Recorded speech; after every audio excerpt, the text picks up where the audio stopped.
और फिर भी मैंने समाज का आह्वान किया है कि जो इस जीवन में, चूंकि इसी यात्रा के दौरान मेरे द्वारा 1,11,000 ऐसे साधकों का, ऐसे धर्म योद्धाओं का भी चयन किया जा रहा है धीरे धीरे करके, जो मेरी एक आवाज में अपने जीवन को न्यौछावर करने के लिए तत्पर हूं।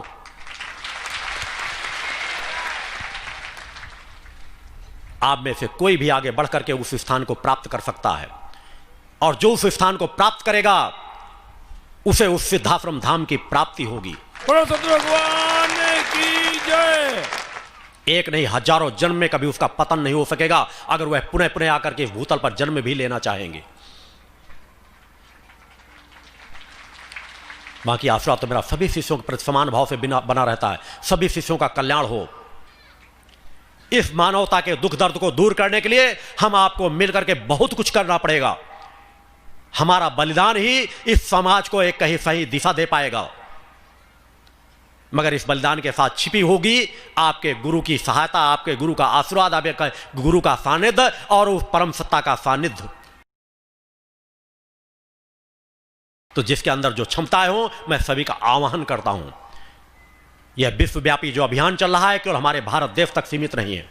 हमें पूरे विश्व में सुख, शांति और मानवता का संदेश देना है, और यह दिन दूना रात चौगुना गति से दिन प्रति संगठन की दिशा बढ़ती चली जा रही है। उस दिशा को कोई रोक नहीं पाएगा।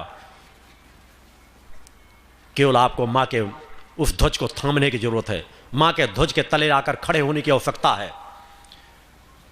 इस भूतल पर एक भी ऐसा अवरोध नहीं है जो इस प्रवाह को, चूंकि मैं वर्तमान भी जानता हूं, भूतकाल भी जानता हूं और भविष्य को भी देख रहा हूं,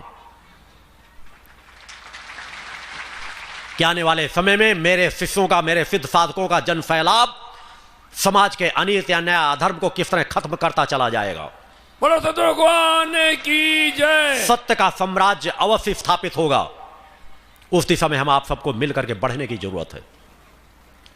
दिव्य आरतियों का लाभ पूरे मन मस्तिष्क को एकाग्र करके लिया करे।